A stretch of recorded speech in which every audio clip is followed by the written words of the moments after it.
का जिला जिलावा में नामी हो एमके सर को चिनावागे भैया।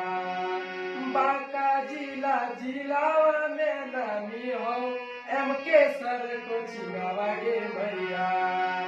बड़ी नियम से सिखावो हो मिथिलेश सर मई खावागे भैया। बड़ी नियम से सिखावो हो मिथिलेश सर मई खावागे भैया। कैसे तोरा पढ़े ला भेजियो मिथिलेश सर को चिनावागे बेटा।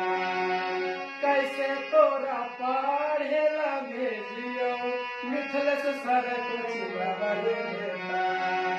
कहाँ से लाइयो पैसावा पापा हो बेजार रे बेटा। कहाँ से लाइयो पैसावा पापा तोर बेजार रे बेटा।